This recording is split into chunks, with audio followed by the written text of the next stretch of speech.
ನಮಸ್ಕಾರ ವೀಕ್ಷಕರೇ, ಜ್ಯೋತಿಷ್ಯ ಸಂಜೀವಿನಿ ಯೂಟ್ಯೂಬ್ ಚಾನೆಲ್ಗೆ ಸುಸ್ವಾಗತ.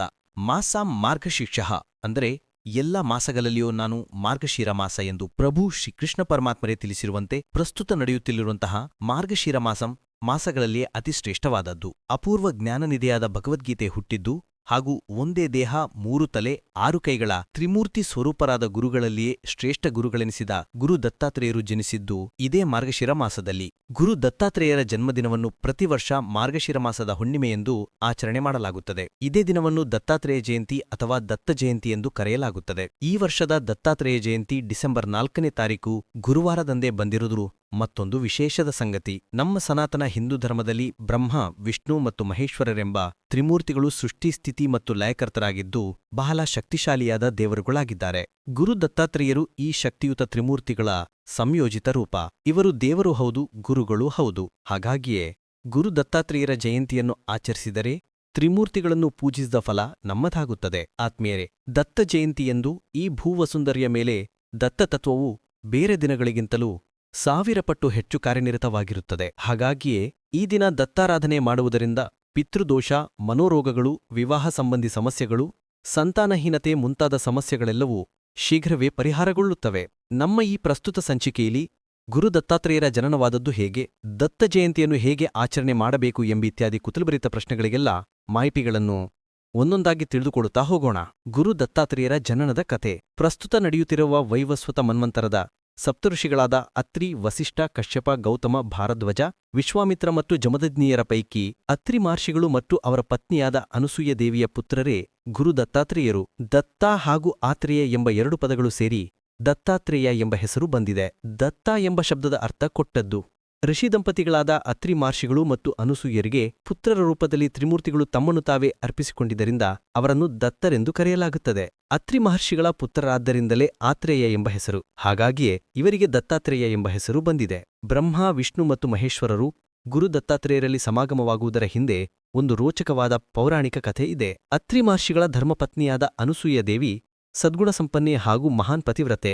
ಇಂದ್ರಾದಿ ದೇವತೆಗಳು ಮತ್ತು ನಾರದ ಮಹರ್ಷಿಗಳು ಅನಸೂಯ ದೇವಿಯ ಪಾತಿವ್ರತ್ಯವನ್ನು ಹಾಡಿ ಹೊಗಳುತ್ತಲಿದ್ದರು. ಇದನ್ನು ಕೇಳಿಸಿಕೊಂಡಂತಹ ತ್ರಿಮೂರ್ತಿಯರ ಧರ್ಮಪತ್ನಿಯರಾದ ಸರಸ್ವತಿ, ಲಕ್ಷ್ಮಿ ಮತ್ತು ಪಾರ್ವತಿ ದೇವಿಯರು ಸತಿ ಅನಸೂಯಳ ಪತಿನಿಷ್ಠೆಯ ಬಗ್ಗೆ ಅಸೂಯೆಯನ್ನು ಪಟ್ಟರು ಮತ್ತು ಆಕೆಯ ಪಾತಿವ್ರತ್ಯವನ್ನು ಪರೀಕ್ಷೆ ಮಾಡಲು ತಮ್ಮ ಗಂಡಂದಿರನ್ನೇ ಅತ್ರಿ ಮಹರ್ಷಿಗಳ ಆಶ್ರಮಕ್ಕೆ ಕಳಿಸಿಕೊಟ್ಟರು. ಅತ್ರಿ ಮಹರ್ಷಿಗಳು ಆಶ್ರಮದಲ್ಲಿ ಇಲ್ಲದೇ ಇರುವ ಸಮಯದಲ್ಲಿ ಬ್ರಹ್ಮ, ವಿಷ್ಣು ಮತ್ತು ಮಹೇಶ್ವರರು ಸಾಧುಗಳ ರೂಪದಲ್ಲಿ ಭಿಕ್ಷಾಂದೇಹಿ ಎಂದು ಕೇಳುತ್ತಾ ಅತ್ರಿ ಮಹರ್ಷಿಗಳ ಆಶ್ರಮಕ್ಕೆ ಆಗಮಿಸುತ್ತಾರೆ. ಅನಸೂಯ ದೇವಿಯು ಸಂತಸದಿಂದ ಆ ಸಾಧುಗಳಲ್ಲೂ ಆಶ್ರಮಕ್ಕೆ ಆಹ್ವಾನಿಸಿ ಊಟಕ್ಕೆ ವ್ಯವಸ್ಥೆಯನ್ನು ಮಾಡಲು ಹೊರಡುತ್ತಾರೆ. ಅಡಿಗೆಯಾದ ನಂತರ ಊಟವನ್ನು ಬಡಿಸಲು ಅನಸೂಯ ದೇವಿ ಆಗಮಿಸಿದಾಗ ಆ ಸಾಧುಗಳು, ನೀವು ವಿವಸ್ಥಳಾಗಿ ಊಟವನ್ನು ಬಡಿಸಿದರೆ ಮಾತ್ರ ಊಟವನ್ನು ಮಾಡುತ್ತೇವೆ, ಇಲ್ಲದಿದ್ದರೆ ಬೇರೆಡೆಗೆ ಹೋಗುತ್ತೇವೆ ಎಂಬ ಷರತ್ತನ್ನು ಹಾಕುತ್ತಾರೆ. ಅವರ ಷರತ್ತನ್ನು ಕೇಳಿದ ಸತಿ ಅನಸೂಯ ದೇವಿ ಒಂದು ಕ್ಷಣ ಆತಂಕಗೊಳ್ಳುತ್ತಾರೆ. ಅತಿಥಿ ದೇವೋಭವ ಅಂದರೆ ಅತಿಥಿ ದೇವರಿಗೆ ಸಮ ಎಂಬ ಸಿದ್ಧಾಂತವನ್ನು ಬಹಳ ಹಿಂದಿನಿಂದಲೂ ಅನುಸರಿಸಿಕೊಂಡು ಬಂದಿರುತ್ತಾರೆ. ಮನೆಗೆ ಬಂದ ಅತಿಥಿಗಳನ್ನು ಸಂತೃಪ್ತಿಗೊಳಿಸದೆ ಹಿಂದೆ ಕಳಿಸಲಾಗದು. ಹಾಗಾಗಿಯೇ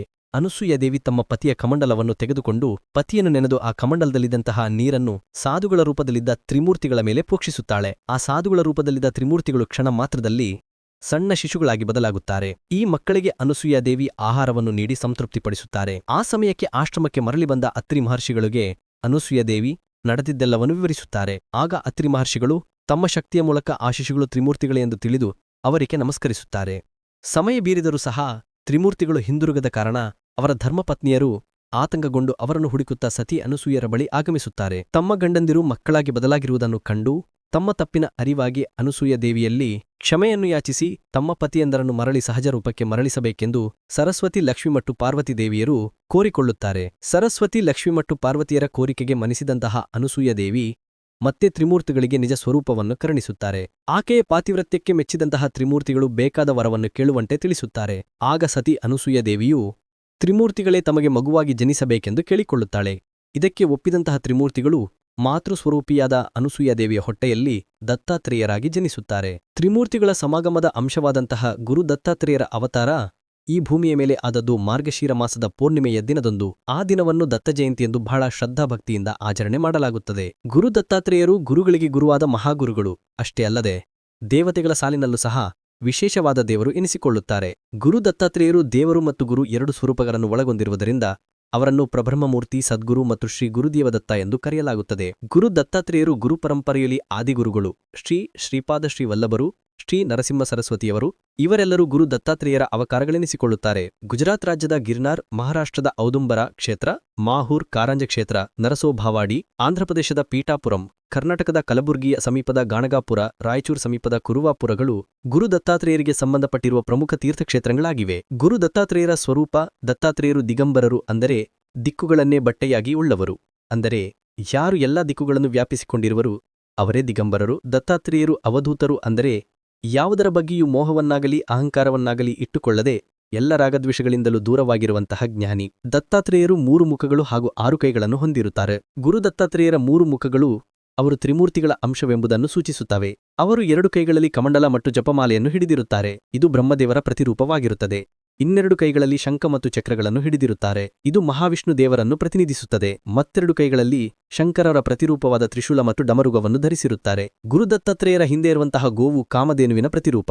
ಕಾಮಧೇನು ನಮಗೆ ಬೇಕಾದುದನ್ನೆಲ್ಲವೂ ನೀಡುತ್ತದೆ. ಗುರು ದತ್ತಾತ್ರೇಯರನ್ನು ಸುತ್ತುವರೆದಿರುವ 4 ನಾಯಿಗಳು ಋಗ್ವೇದ, ಯಜುರ್ವೇದ, ಸಾಮವೇದ ಮತ್ತು ಅಥರ್ವಣ ವೇದಗಳನ್ನು ಪ್ರತಿನಿಧಿಸುತ್ತವೆ. ಗುರು ದತ್ತಾತ್ರೇಯರು ಜೋಳಿಗೆಯನ್ನು ಸಹ ಹೊಂದಿದ್ದರು, ಇದು ಅಹಂ ನಾಶವಾಗುವುದರ ಸಂಕೇತವಾಗಿದೆ.